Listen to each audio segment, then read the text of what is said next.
Welcome everybody. It's June 19th, and we're gonna do about 15 minutes of questions from Buff that were submitted previously, and then if a few more questions show up, we'll check in on those as well. Buff, why don't you jump right in with the questions that came in so far? Yeah, a little history. Inflation in the 70s continued at a high rate for a long period of time, and it resulted in stagflation. And eventually, stagflation was only curbed by Volcker taking the Fed interest rates really high, which caused a severe recession. Coupled with Reagan's tax cuts, all of that eventually helped us jumpstart the economy and overcome the recession. That's the precedent we're working with. What do you see as the prospects for a similar period of extended stagflation, recession, and stock market declines adjusted for inflation? Yeah, what a great leadoff question. So a couple of things about the 70s for people that were in high school in the 70s like me. The inflation kicked off when you had a series of OPEC oil shocks that took gas from about 50 cents a gallon to $1.50 in a very short time frame. Oh, where have we seen that recently? Yes, when the Russians invaded Ukraine, oil, which was gasoline, which was $2 a gallon in May 2020, has recently been hitting $5 a gallon. I just pumped my first $100 tank of gas ever, and that was certainly eye-opening. But the stagflation of the 70s is not the same as the stagflation of today. Today's inflation is what I call war inflation. We had the war on the pandemic, we had the war in Ukraine, and disruption and supply constraints. Just everything is gummed up. People want stuff, but they can't get it. They're willing to bid it up. The inflation of the 1970s was triggered around a very important event, and that was the transition of the American economy from being primarily manufacturing to being primarily services. There was a similar transition in the 1910s and 20s when the United States went from being primarily an agricultural economy to a business economy, to a manufacturing economy. And that was very disruptive to people. And the Grapes of Wrath was all about the Judd family having to abandon their family farm and move west to California, hoping to find a better way. So in the 1970s, a lot of people were losing their jobs in the manufacturing economy, and things were transitioning over to the service economy. And that disruption created all kinds of problems. Unemployment was high, and yet so was inflation, so stagflation. I don't really see that as being an issue right now, particularly with the unemployment rate at 3.6% and with 2 job openings available for every 1 person looking for a job. Yes, there's a disconnect between the skills that are needed and the skills that are on offer, but we don't have stagnation just yet. The US GDP was 0.0 in the most recent report, but it should rebound shortly. More importantly, as we get further into this year and into next year, those inflation numbers will start to moderate on energy and food. Why? Well, because it's self-correcting. When people are paying $5 a gallon for gas, they get creative about how to use less gas. They carpool, they switch to electric. There's a bunch of things that people can do. And maybe high energy prices are the goad to get us to think more about green energy and climate change and all the other things that will eventually, wipe out our civilization if we don't take action now. So I'm not really worried about stagflation. I'm more worried about just how people are going to cope where your wages went up 5%, but your cost of living has gone up 10%. And I did an article in International Business Times a few weeks ago, and the title of the article was, "Should you fear inflation? The answer depends on your economic class." So for most people watching this webinar who are 1%ers and 5%ers, yeah, paying $100 for a tank of gas is kind of painful, but you're driving a $60,000 car. So really, $100 gas is not a big deal for you. At the other end of the spectrum, most 50% of average Americans are what I would say to be low income, making less than $60,000 per household, not per person, per household, $60,000 a year total. And for those families, $100 gasoline means the choice between gasoline or food. I happened to pull up to a gas pump the other day, and the person ahead of me had bought $10 worth of gasoline, which was 1 3/4 actual gallons. That's enough gasoline to get them to work today and tomorrow, and then they'll come back and get some more gas. So, so inflation in that regard is different, but also the solution for inflation is different. I remember that Volcker recession very well because I was graduating from college in 1983, and I couldn't get a job doing anything in 1983. I couldn't get a job as a temp in 1983. I was able to get past that, by 1984. So, the traditional approach to killing off inflation is to raise interest rates aggressively. And we saw that earlier this week when the Fed raised rates 0.75%. And they pretty much have told us they're going to raise 3/4 at the next meeting. And that takes interest rates to a level last seen in 2019. Right? We're not, really above the average yet of the last 10 years when the economy was doing just fine. But more to the point, rising interest rates won't affect the price of fuel, won't affect the price of food, won't really do much to solve labor shortages. It will cause the housing market to level off a little bit. Yep. Mortgage rates were 3% in January. Now they're 6%.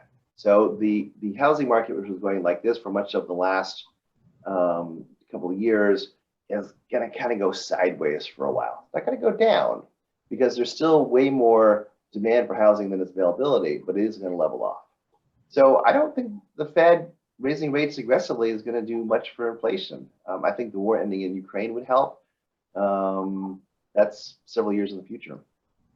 But to your point, I did notice that the cost of building materials is plummeting given the lack of housing starts. So for all the fixer-up, there's some good news there. Yes, and I had a chance to counsel some clients, earlier this year who wanted to get out of one house and build another house, and I said, "Sell your house now," and they did. And now they've engaged an architect, and by the time they get around to putting a shovel into the ground, 2 years from now, I think they'll be able to get a good house at a reasonable price. Well, let's talk about equities for a second. I think it's safe to say we're now in a bear market. But in your view, what's the difference between the bear market mentality as opposed to a bull market mentality for investors? And is buy and hold the right strategy until further notice? Yeah. So the stock market and the real economy don't always move together the way they should. We used to joke that the stock market has forecast 9 of the last 5 recessions. Well, that was a comment from the 70s. Now it's more like the stock market has forecast 13 of the last 7 recessions. Right.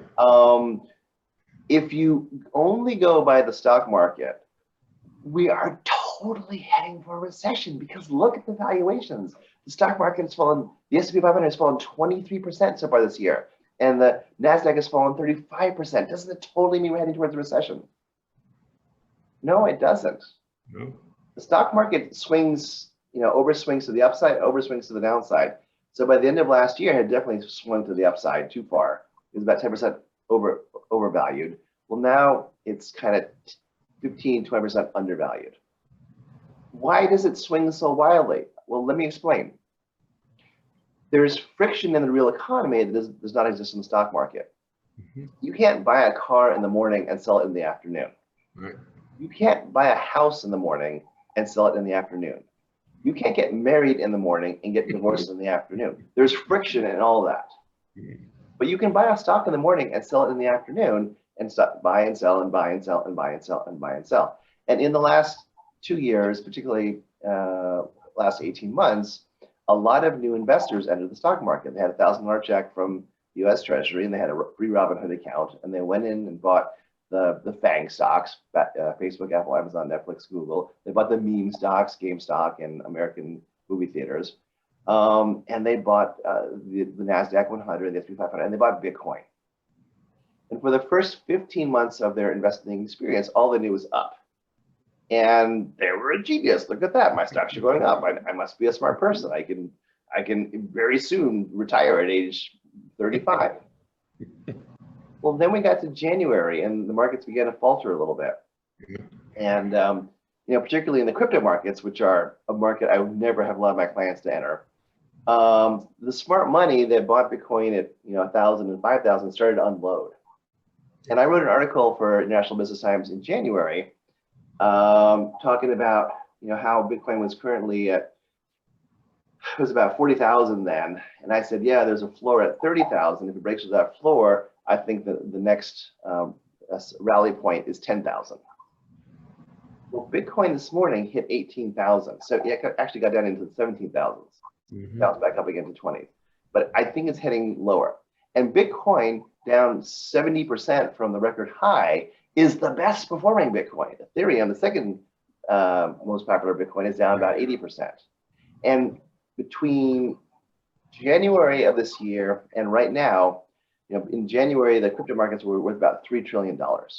That's a lot of money. US stock market is worth $48 trillion. Well, now the crypto markets are worth 900 billion, 800 billion. It's hard to keep track. It's moving so fast. And so $2.2 trillion of investors' capital has been vaporized in the last 6 months, and that spills over to other financial assets. I like to say that when you can't sell what you want, you have to sell what you can. And in the last 2 weeks in particular, a lot of the crypto exchanges have stopped distributing funds, have seized up, have gone out of business entirely. And a lot of people are desperate for money. They can't sell crypto anymore, so they sell the SP 500 and the FANG stocks and the meme stocks. And I think that has a lot more to do with the current bear market situation than anything going on in the economy. I was going to ask you about the contagion, and you think it's real? I think it's real. So if the stock market was truly connected to the economy, right, then the stock market would consider, wow, over the last year, company revenues have gone up 20% to a record level. They're at a record level right now. And over the last year, company earnings have doubled to a record level. And over the last year, there's a third point, I can't remember now. Offset, I know it's offset by interest rates. Yeah, the interest rates were zero. Now they're 1 3/4. Okay, so that's not the description of an economy that's heading into a brick wall. That's an economy that's getting by with some issues. But like I said, the stock market can overshoot to the upside and overshoot to the downside. And right now we think it's pretty undervalued and we're taking advantage. Yeah, the wildest thing I heard was people saying, well, we think crypto is a great hedge against inflation. Oh, well. How much of a safe haven do you think the bond markets are right now? This has been a brutal year for the bond market. And the reason why is because the Fed was very clear at the end of last year, beginning of this year, that they were going to raise rates sharply over the next 2 years. The bond market said, oh, wow, we're going to take all of that projection for the next 2 years and just slam it into the first quarter. So every bond investment that we have right now, if it's government bonds, agency bonds, corporate bonds, high yield bonds, preferred stock, even floating rate bonds have all been slammed hard. And that's the bad news. The good news is we were getting only a yield of 2.5%, maybe 3% on our bond investments, and now they're up to 4.5%, and they'll continue to rise as time goes by. And sometimes that's the reality. You've got a safe haven asset class, bonds, but even they can have an off year. Unfortunately, the media attention to the war in Ukraine has begun to wane. Yeah. Russian forces are taking control of probably 20% of the country, the eastern section in particular. What happens next in this struggle, you think? Yeah.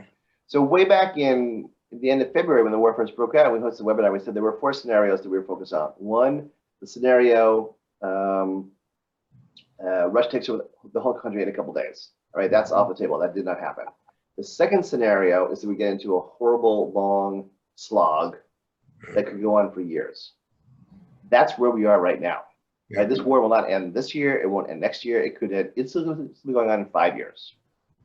The third scenario was that the Ukrainians will be able to push the Russians out of Ukraine.